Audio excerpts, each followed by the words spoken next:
Assalamualaikum teman-teman, selamat berjumpa lagi dengan saya Abdul Rahman. Dan masih tetap di channel Abdul Rahman ya. Dan masih tetap juga mengupas tentang seputaran asam lambung, GERD, anxiety, psikosomatis. Nah, di video kesempatan kali ini saya akan mengulang tentang video saya yang terdahulu ya. Karena memang banyak sekali permintaan dari teman-teman, katanya Pak, apa sih sensasi yang Bapak rasakan ketika Bapak terkena asam lambung, GERD, anxiety, psikosomatis. Nah itu teman-teman ya, padahal sudah saya jelaskan di video-video sebelumnya juga. Kalau nggak salah itu ya, video saya yang bagian ke-1, bagian kedua, bagian ketiga, itu saya menjelaskan tentang mulai saat terkena, kemudian sampai metode penyembuhannya. Sudah saya jelaskan di sana ya. Nah, tetapi karena memang teman-teman ada yang bilang katanya, banyak sekali yang bilang katanya video yang itu kurang jelas, makanya saya bahas lagi di sini ya teman-teman ya.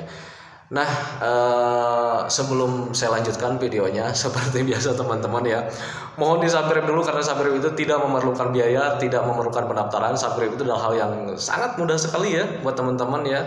Jadi teman-teman itu cukup memijit saja tulisan yang warna merah, tulisan subscribe. Biar kenapa? Biar video saya itu cepat berkembang dengan baik. Dan kalau seandainya video saya berkembang dengan baik, itu akan menambah semangat tersendiri buat saya untuk terus meng-share tentang seputaran asam lambung, GERD, anxiety, psikosomatis terhadap kalian ya teman-teman ya. Dan semoga saja video saya itu menjadi wasilah atau jalan keluar bagi orang-orang yang terkena asam lambung, GERD, anxiety, psikosomatis sampai membaik, apalagi sampai dengan sembuh total ya, amin ya rabbal alamin. Nah itu teman-teman ya. Dan jangan lupa juga ditekan tombol loncengnya biar kalian itu tidak ketinggalan informasi ya. Jadi kalian itu akan dapat notifikasi video saya yang terbaru. Karena saya itu kan terus sering nge-share video seperti ini ya teman-teman ya. Dan dimohon di like juga, karena like itu nanti akan menjadi acuan buat saya seberapa banyak sih orang-orang yang menyukai video saya ya. Nah itu teman-teman ya. Dan dimohon juga semoga video ini menjadi lahan ibadah. Kalau misalkan video ini menjadi lahan ibadah, seandainya gitu ya, bisa menjadi lahan ibadah, tolong di-share deh ya di WA, di Facebook, di Instagram, dan di media sosial yang lainnya, biar orang-orang yang belum tahu jalan keluarnya seperti apa, mereka akan tahu. Dan kalau misalkan mereka yang masih penasaran gimana sih sensasi ya tentang asam lambung itu, mereka akan tahu, nanti mereka juga akan tenang. Karena untuk orang yang terkena asam lambung, GERD, anxiety, psikosomatis, biasanya itu selalu menyamakan ya. Apa orang lain itu sama nggak dengan saya ya? Apa saya itu sama nggak dengan orang lain? Nanti kalau misal ketemu lagi sama orang yang terkena asam lambung, dia itu selalu cari-cari informasi. Kamu pernah merasakan begini nggak? Kamu pernah merasakan seperti ini nggak? Kamu ada perasaan aneh nggak? Nah seperti itu teman-teman ya. Nah itu ya, untuk orang-orang yang terkena asam lambung, GERD, anxiety, psikosomatis punya sifat seperti itu. Itu hal yang sangat lumrah sekali karena memang kita itu selalu cemas ya, selalu was-was. Karena selalu bertanya-tanya, ada apa dengan saya? Ada apa dengan tubuh saya? Ada apa dengan pemikiran saya? Nah seperti itu teman-teman ya. Nah itu teman-teman ya. Nah kembali lagi ke topik utama ya.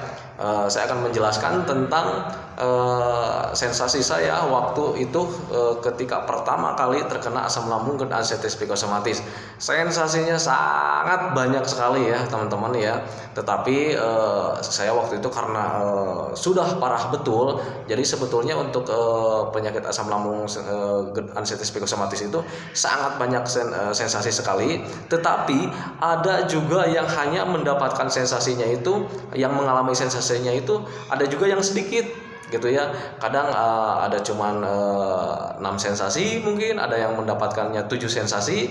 Nah tetapi untuk waktu saya itu, waktu kejadian pertama saya terkena, itu memang sensasinya sangat banyak sekali gitu ya teman-teman ya. Karena memang waktu itu saya mengalaminya itu sudah terlalu parah gitu ya teman-teman ya.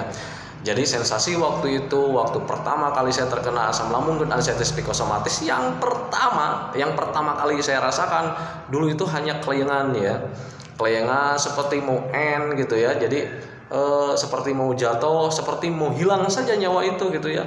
Nah di situ baru timbul kecemasan gitu ya teman-teman ya. Ada apa dengan saya? Ini jangan-jangan saya akan meninggal. Nah itu teman-teman yang waktu pertama kali saya rasakan. Padahal itu sebetulnya bukan mau end ya. Itu sebetulnya karena imun kita sedang turun saja gitu ya teman-teman ya. Karena memang pemikiran kita langsung ketakutan gitu ya. Jadi akhirnya berpikirnya yang lain-lain, bukan berpikir yang wajar gitu ya teman-teman ya. Wajar saja karena kita itu manusia, takut kematian itu hal yang sangat wajar sekali karena kita itu belum mempersiapkan mungkin gitu ya, belum mempersiapkan untuk nanti di akhirat ya. Nah itu teman-teman ya. Nah itu yang pertama kali saya rasakan, pusing ya, kemudian mual ya, mual. Jadi seolah-olah saya itu mual saja, pengen muntah gitu teman-teman ya. Dan muntah itu kadang ada yang keluar, kadang tidak ya. Jadi enak aja, ada perasaan enak gitu ya teman-teman ya. Jadi nah untuk mual itu belum termasuk sama kembungnya teman-teman ya. Waktu itu hanya mual saja, tetapi untuk kembung tidak ada, belum ya. Nah itu teman-teman ya. Nah kemudian setelah ada perasaan mual, pengen muntah terus ya, keesokan harinya baru ada terasa kembung gitu untuk saya gitu ya. Tetapi kalau misalnya untuk Anda yang berbeda, sudah saya katakan sensasi asam lambung itu setiap orangnya itu berbeda. Tetapi kalau untuk saya mungkin karena waktu itu saya sudah parah banget gitu ya. Jadi semua sensasi ada gitu ya teman-teman ya. Nah sudah selang beberapa hari saya itu baru merasakan ada kembung ya di lambung saya. Jadi kalau misalkan kita tekan kayak macam dipukul-pukul itu ya, kita itu kayak macam memukul apa ya, bola kosong ya. Jadi ada bunyi lah, dung kayak gitulah ya, tahu kan mungkin ya teman-teman ya. Nah itu ya, ada perasaan kembung. Kemudian setelah bolak-balik ke rumah sakit, saya konsumsi obat dari dokter, waktu itu berapa bulan saya lupa lagi ya, tetapi tidak kunjung baik juga gitu ya. Nah kemudian sensasinya bertambah lagi ya, ada perasaan ulu hati itu sakit waktu itu ya. Jadi kalau misalnya ditekan seperti ini itu ada perasaan gak enak lah, ada sedikit kayak mengganjal gitu, kayak sakit-sakit nggak jelas gitu ya. Nah itu yang waktu pertama ya. Nah kemudian rasa sakit itu di ulu hati itu sekian hari gitu ya, terus dengan waktu berjalan itu sakitnya malah bertambah. Nah ketika sakitnya bertambah, saya cemas lagi ya, cemas, was-was ya. Kemudian masuk lagi rumah sakit, bolak-balik aja masuk rumah sakit, sampai istri saya itu bingung, ini sakitnya sakit apa sih. Sementara diperiksa ke dokter itu cuma asam lambung katanya gitu. Ini cuma asam lambung, dengan kata lain karena memang istri saya itu waktu itu belum mempelajari, itu katanya itu penyakit asam lambung, cuman penyakit mah katanya gitu. Tapi kenapa bisa bolak-balik ke rumah sakit? Nah waktu itu tidak memungkiri juga gitu ya, mungkin teman-teman yang lain juga ada yang sama kasusnya dengan saya. Itu istri saya itu menyepelekan tentang penyakit saya. Jadi saya itu dibilangnya lebay lah, alay lah. Nah seperti itu teman-teman ya. Padahal yang saya rasakan waktu itu benar-benar nggak nyaman, nggak enak. Pokoknya yang namanya nggak nyaman banget. Hidup itu seperti nggak nyaman aja ya. Seperti bukan diri saya waktu itu ya. Saya tubuh ini bukan tubuh saya ini gitu. Nah itu teman-teman ya. Nah kemudian sesudah merasakan ulu hati nggak nyaman gitu ya, tiba-tiba dada saya itu panas teman-teman ya. Dada itu panas. Nah saya pikir gitu ya, ini waduh jangan-jangan sudah masuk ke penyakit saya itu sudah komplikasi dengan paru-paru. Waktu itu saya berpikirnya ke sana ya teman-teman ya, karena memang dada itu panas aja ya. Dan ketika panas gitu ya, ini ulu hati nggak enak, nggak nyaman, tubuh bagian sini itu nggak nyaman gitu ya. Ditambah lagi ada napas pendek mengikuti gitu ya teman-teman ya. Jadi setiap harinya itu tambah buruk. Akhirnya cemas saya itu berlebihan waktu itu, sampai saya itu gemeteran, kesemutan, seluruh tubuh saya itu kesemutan teman-teman ya. Dan ketika kesemutan yang saya rasakan seluruh tubuh itu, cemasnya bertambah lagi. Akhirnya saya pergi lagi ke rumah sakit. Saya pergi lagi ke rumah sakit, saya check up lagi, diperiksa lagi. Saya itu rencananya minta ke dokter itu saya minta dirawat, tetapi tidak bisa dirawat teman-teman ya. Saya cuma disuntik aja, tertidur. Ketika sudah bangun, saya disuruh pulang lagi, gitu teman-teman ya. Jadi walaupun alasannya seperti apa saya minta dirawat di rumah sakit itu, dokternya menyatakan bapak itu baik-baik saja katanya. Sampai saya itu gimana ya, pengen marah sebetulnya ke dokter itu.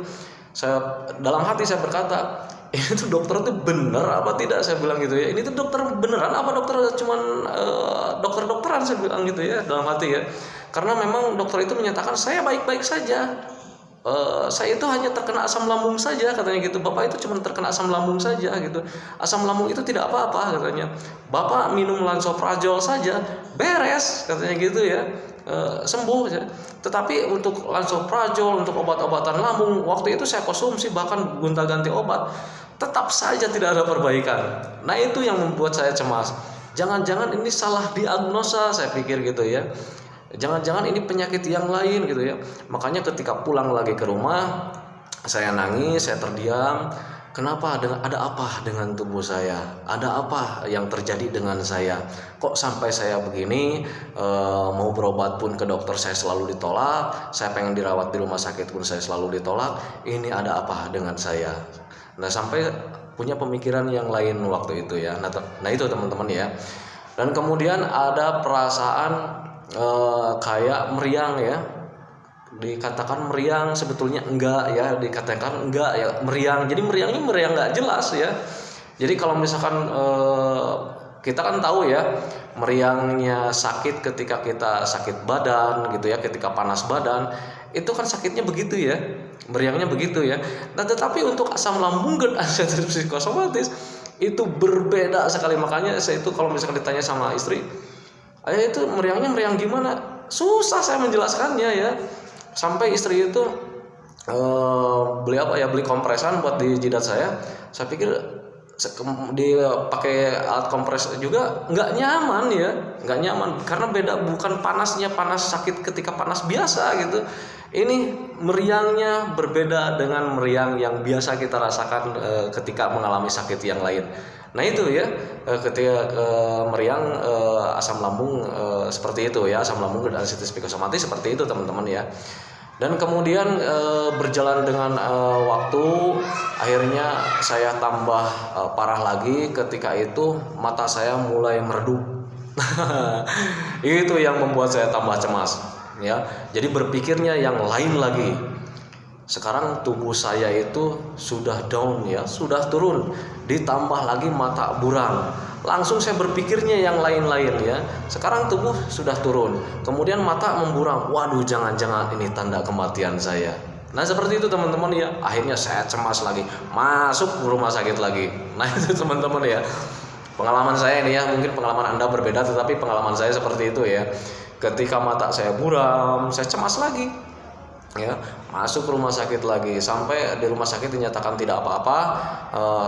Ketika pulang saya heran, kenapa rumah sakit ini, jangan-jangan memang ini bukan rumah sakit spesialis mata.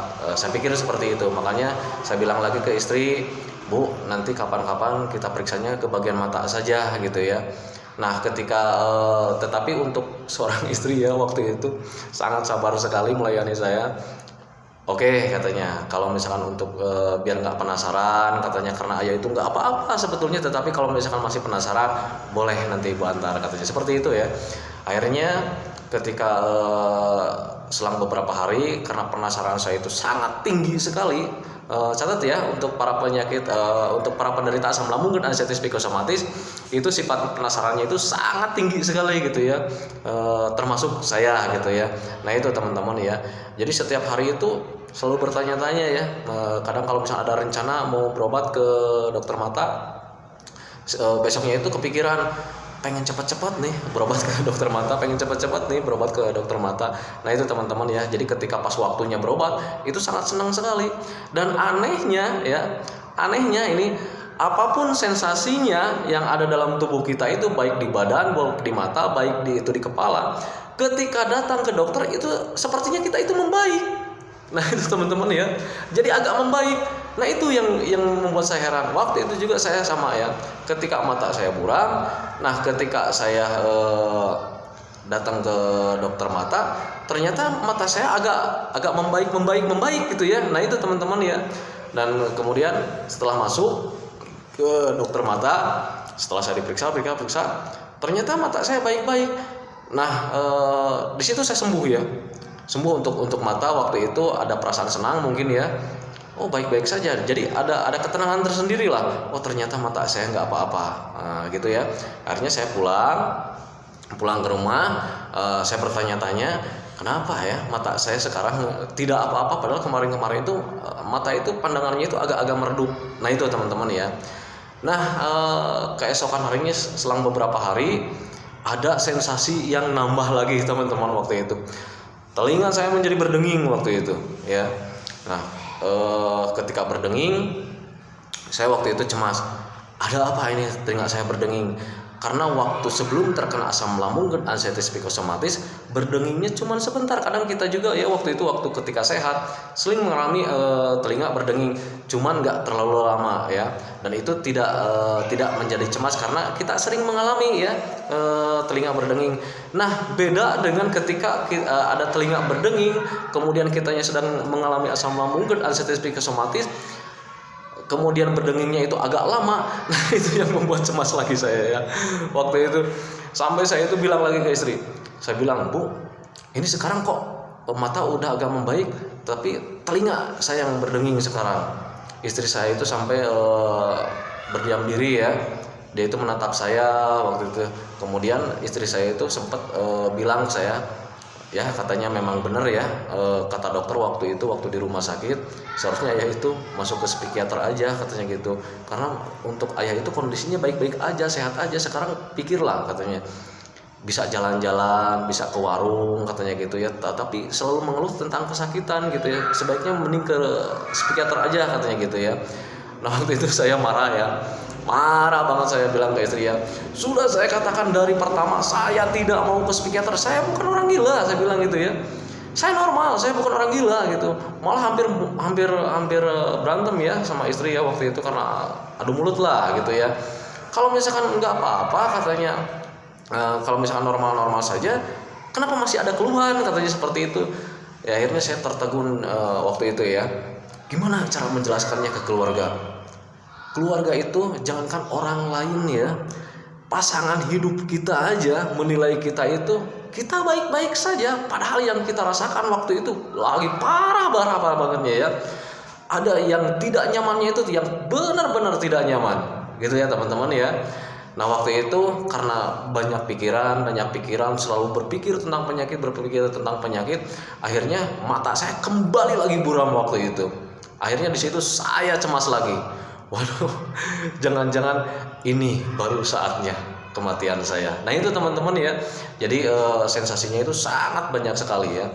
Nah akhirnya waktu itu saya selalu mengalami ketakutan. Akhirnya tanpa disadari waktu itu saya karena cemasnya selalu berlebihan, akhirnya kondisi saya itu tambah memburuk. Sampai lambat laun saya itu nggak bisa jalan. Jadi jalan itu lemas. Pertamanya bisa ya. Kemudian beberapa waktu kemudian seiring dengan waktunya berjalan, akhirnya tubuh saya menjadi lemas dan akhirnya jatuh beneran ya. Jadi tidak bisa jalan beneran waktu itu. Nah di situ saya nangis ya. Aduh, ini kondisi saya kok seperti ini, saya bilang ya. Saya pikir kondisi saya itu saat ini kok kondisi saya itu bisa seperti ini, saya bilang gitu ya dalam hatinya. Dulu itu saya itu orangnya paling kuat, saya sering jalan-jalan ke gunung, hiking, naik tebing dan sebagainya. Itu saya waktu itu saya lakukan. Tetapi sesudah terkena asam lambung dan anestesi psikosomatis, kenapa tubuh saya itu menjadi lemah? Nah waktu itu yang menjadi pemikiran saya itu kesana gitu ya teman-teman ya. Dan akhirnya tambah memburuk dan sensasi pun banyak sekali yang dirasakan ya teman-teman ya. Mulai ya ada sakit kepala gitu ya, kadang di sebelah kiri, kadang di sebelah kanan, kadang dua-duanya. Kemudian di jidat di sini ada sakit kayak pening-pening gak jelas, tetapi peningnya itu kayak yang mengumpul di sini ya. Kemudian peningnya itu lambat laun kemudian dengan waktu berjalan akhirnya tambah ke atas sampai ke belakang. Akhirnya nggak nyaman bagian kepala belakang. Kemudian punggung serasa pegal-pegal nggak nyaman. Wah, itu banyak sekali ya yang saya rasakan dengan seiringnya dengan waktu. Jadi bukannya membaik, waktu itu malah tambah parah dan akhirnya saya tidak bisa bangun sama sekali waktu itu teman-teman ya. Saya cuma tertidur, terlentang, meratapi nasib, badan kurus yang dulunya berat badan saya 68, waktu itu saya turun drastis menjadi 55, 56, 57 nggak kalau nggak salah lah, sekitar segituan ya. Saya turun drastis waktu itu. Akhirnya saya bilang ke istri, tolonglah, saya bilang gitu ya ke istri, bawalah saya ke rumah sakit, saya bilang gitu ya. Saya pengen sembuh, saya bilang gitu ya. Akhirnya saya dibawa ke rumah sakit karena di rumah sakit mungkin sudah bosan menghadapi saya. Akhirnya saya itu tidak dilayani, bukan tidak dilayani, saya hanya dilayaninya, tetapi dengan catatan untuk selanjutnya tolong ke psikiater saja. Nah itu teman-teman ya. Tetapi akhirnya saya pulang ke rumah, dan di rumah pun saya menangis, cuman meratapi nasib, kenapa dengan diri saya seperti ini. Nah itu teman-teman ya. Kemudian sensasinya sangat banyak sekali ya, dari mulai situ tenggorokan mengganjal, kemudian hidung mengpet gitu ya, kemudian mata buram, telinga berdenging, terus ada sakit di dada, dan sakitnya itu sampai menusuk ke belakang gitu ya. Kemudian detak jantung pun sampai tidak beraturan waktu itu. Kemudian hari-hari berikutnya ada kedutan gitu ya, kadang di tangan, kadang di dada, kadang di pipi. Kemudian lutut itu menjadi lemas. Pokoknya saya nggak total nggak bisa bangun sama sekali waktu itu. Jadi hanya tertidur, terlentang, meratapi nasib saja. Dan ketika minum pun saya cuma bisa bergerak, ambil air minum saja waktu itu. Nah ditambah lagi saya stresnya waktu itu, banyak pikirannya itu ketika saudara-saudara saya mengaji di pinggiran tiduran saya ya. Jadi ada mertua saya, kemudian ada saudara-saudara saya, kemudian ada teman-teman saya yang mengaji di sekeliling saya waktu itu ketika saya tertidur.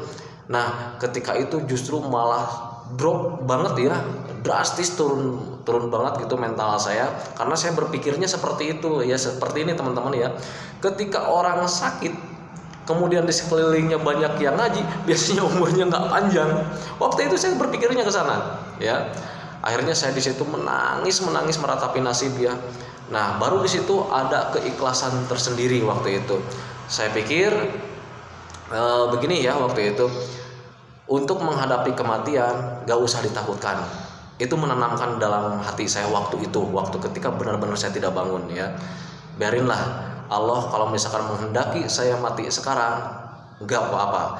Jadi untuk kematian saya tidak akan takutkan. Justru kematian akan saya hadapi dan akan saya siapkan gitu. Cara menyiapkannya, saya baca ayat suci semampunya, kemudian sholawatan gitu ya. Karena untuk mengucapkan mengaji saja, untuk membaca Quran saja saya sudah tidak mampu waktu itu ya.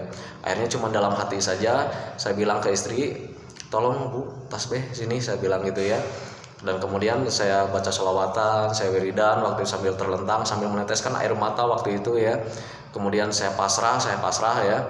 Dan kemudian tahapan selanjutnya pure, saya nggak bisa bicara ya, bukan nggak bisa bicara, saya itu kalau bisa ngomong itu sulit sekali ya waktu itu.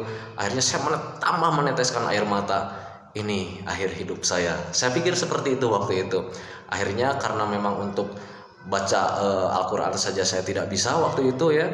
Akhirnya saya minta ke istri itu, minta tolong Bu, saya sambil ngomong pelan-pelan karena untuk ngobrol, untuk bicara lantang seperti itu waktu itu tidak bisa ya.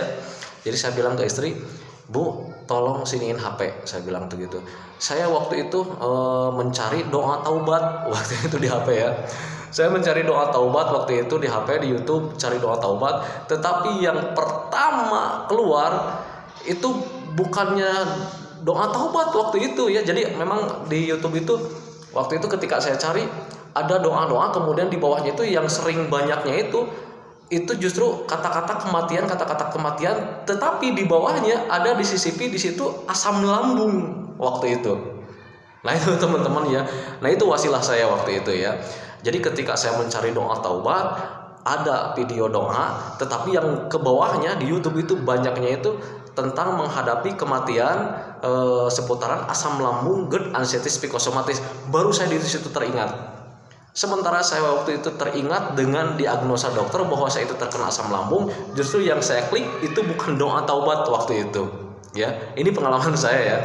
Jadi waktu itu saya kliknya itu bukan doa taubat, tetapi yang menyatakan tentang menghadapi kematian ketika terkena asam lambung, GERD, anxieties, psikosomatis waktu itu. Dan ketika saya pijit, ternyata saya dengarkan, saya kirain itu dia itu mau ceramah ya. Ternyata itu dia itu seorang yang pengalaman di bidang asam lambung yang sudah sembuh. Dulu dia itu menderita asam lambung beberapa tahun, mengalami beberapa tahun ya. Kemudian dia itu sudah sembuh total. Nah, dari video itu saya asik waktu itu. Padahal saya itu waktu itu sedang sakit, sedang parah-parahnya. Gitu teman-teman ya. Akhirnya setelah beres saya scroll ke bawah waktu itu YouTube-nya, ternyata di bawah juga ada banyak sekali orang yang pernah mengalami asam lambung dan anxieties psikosomatis sampai sembuh total. Saya scroll lagi ke bawah karena waktu itu saya mencarinya bukan tentang asam lambung dan anxieties psikosomatis lagi, bukan.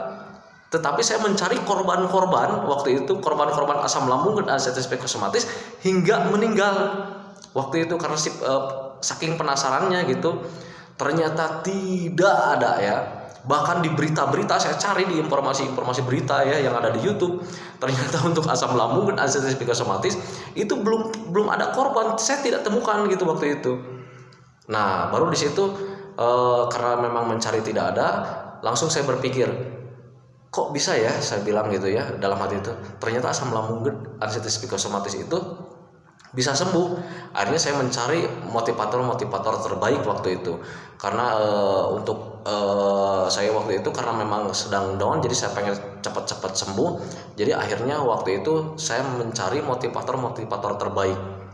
Nah, kemudian di video YouTube itu justru untuk motivator dokter yang beneran itu cuman sedikit ya teman-teman waktu itu. Kebanyakannya itu justru orang yang berpengalaman saja yang terkena asam lambung dan anxieties psikosomatis ya. Jadi akhirnya ketika itu si dokter ini sudah saya setel, tetapi dia itu tidak menjelaskan tentang perasaannya waktu itu ya. Akhirnya saya pilih lagi orang yang pengalaman waktu itu, kalau nggak salah channelnya siapa ya waktu itu. Banyak sekali sih sebetulnya ya channelnya ya. Waktu itu saya setel video mereka dan rata-rata semuanya itu sama ya. Sama menceritakannya itu sama saja. Akhirnya setelah saya tahu tentang penyakit itu bisa sembuh, akhirnya saya mencari metode penyembuhannya seperti apa. Akhirnya saya cari metode penyembuhannya, ternyata saya pelajari. Akhirnya saya mulai paham dari situ. Saya waktu itu mulai paham kalau seandainya saya terpuruk waktu itu karena memang saya itu kekurangan gizi waktu itu teman-teman ya. Waktu itu kekurangan gizi karena kita berpikirnya yang lain-lain, tidak berpikir wajar. Akhirnya saya pelajari dan akhirnya saya punya metode sendiri. Kemudian saya laksanakan dan dalam jangka waktu 1 bulan waktu itu ada perbaikan teman-teman ya. Dari yang mulainya tidak bisa jalan akhirnya bisa jalan. Nah itu teman-teman ya, dari yang dulunya tidak bisa matanya dulunya buram kembali lagi normal. Kemudian untuk telinga kembali lagi. Nah itu teman-teman ya, jadi perbaikannya itu tidak dirasakan besoknya, tetapi dalam jangka waktu 1 minggu, kadang 2 minggu, kadang 1 minggu, kadang 4 hari, kadang 5 hari itu ada perbaikan ya. Ada perbaikan yang dirasakan walaupun itu cuman sedikit waktu itu ya teman-teman ya. Nah itu jadi sensasinya banyak sekali ya. Jadi ketika ada sensasi karena saya sudah mempelajari, ada sensasi sedikit-sedikit, langsung saya tanamkan ini memang sensasi daripada asam lambung dan anxieties psikosomatis, pengaruh daripada asam lambung dan anxieties psikosomatis. Nah ini harus ditangani. Cara penanganannya seperti apa? Saya sakitnya di bagian dada karena asam lambung. Oh harusnya begini. Gitu teman-teman ya. Jadi ketika sudah mempelajari akhirnya tahu, laksanakan dan akhirnya bisa membaik gitu ya teman-teman ya. Dan membaiknya itu tidak dirasakan hanya dengan 1 bulan 2 bulan saja. Itu waktu berjalan terus, ada perbaikan sedikit. Waktu berjalan lagi ada perbaikan lagi sedikit dan akhirnya sembuh total saja gitu ya. Nah itu teman-teman ya. Sensasi-sensasi pengalaman saya yang terkena sensasi macam-macamnya sangat banyak sekali. Itu mata buram, hidung mengpet, mulut serasa panas, kadang pedas gitu ya, lidah kita itu pedas, kadang pahit gitu ya, kadang kepala itu menjadi nggak enak lah, nggak nyaman, kadang sakit, kadang pening, kadang di sini itu serasa kalau misalkan itu berdenyutnya itu nggak enak banget gitu ya di kepala itu ya. Kemudian di leher sudah jelas itu nggak nyaman sekali, dan untuk bicara seperti ini tuh rasanya sangat capek sekali gitu ya. Kemudian dada panas, kemudian sakit di dada, kadang di kiri kadang di kanan sampai menusuk ke belakang. Dan kemudian punggung bagian sini itu ya, itu pegel-pegel nggak jelas, pegelnya nggak enak, nggak nyaman banget ya. Kemudian kalau misalkan lutut itu lemas, perut kembung, begah, kadang panas, ulu hati nggak enak, nggak nyaman, ditekan kadang sakit, kadang nggak. Seseringnya sakit ya, kalau ditekan itu seringnya sakit gitu ya. Nah itu teman-teman ya. Dan kemudian kayak ada kedutan ya di perut itu, kadang ada kedutan gitu, kadang begah, gebas gitulah, nggak jelas ya perutnya ya. Kadang kalau misalkan kita itu nengok di kaca itu perut tuh kembungnya itu kembung nggak jelas gitu, kalau dipukul itu kayak bunyi genderang seperti itulah gitu ya. Dan kemudian sering sendawa gitu ya. Kadang kalau misalkan sendawa terus kadang sulit untuk sendawa ya, seperti ada yang mengganjal gitu ya. Sementara kita itu sebetulnya mau sendawa tetapi nggak bisa. Kadang seperti itu ya teman-teman ya. Kadang leher itu nggak bisa menoleh seperti ini, nggak bisa itu waktu itu seperti itu ya saya ya. Dan sebetulnya banyak sekali sensasi yang saya rasakan waktu itu, tetapi sebetulnya itu bisa sembuh dengan metode saja gitu teman-teman ya. Jadi waktu itu kuncinya pelajari saja tentang asam lambung dan anestesi psikosomatis itu seperti apa, nanti punya metode dengan sendirinya, laksanakan saja. Waktu itu seperti itu saya ya. Nah itu teman-teman video dari saya, karena ini kalau diceritakan panjang lebar sekali gitu ya teman-teman ya, tetapi untuk biar durasinya tidak lama lah gitu ya. Jadi saya cukupkan sekian saja di sini, nanti akan saya sambung lagi di season berikutnya. Kalau misalkan pengen dilanjut lagi, ada yang mau ditanyakan tentang seputaran video saat ini atau judul di video ini, boleh kalian di kolom komentar boleh ditanyakan ya teman-teman ya. Karena untuk penyakit ini sensasinya itu sangat banyak sekali, belum saya ungkapkan semua karena untuk durasinya biar tidak panjang. Nah itu teman-teman ya, mohon maaf sekali, semoga saja dengan adanya video ini kalian itu menjadi lebih baik setiap harinya, apalagi sampai sembuh total ya, amin ya. Dan bisa mengurangi rasa was-was kalian ya, karena kalian merasakan misalkan ada apa dengan saya, kok saya bisa seperti ini, kok saya itu ada perasaan seperti ini gitu ya. Nah semoga saja dengan menonton video ini itu akan mengurangi rasa cemas kalian, mengurangi rasa was-was kalian, mengurangi rasa penasaran kalian. Nah itu teman-teman ya. Oke teman-teman, saya doakan semoga kalian cepat membaik, amin ya rabbal alamin, apalagi dengan sembuh total, amin ya rabbal alamin ya. Saya sekian kan, assalamualaikum warahmatullahi wabarakatuh.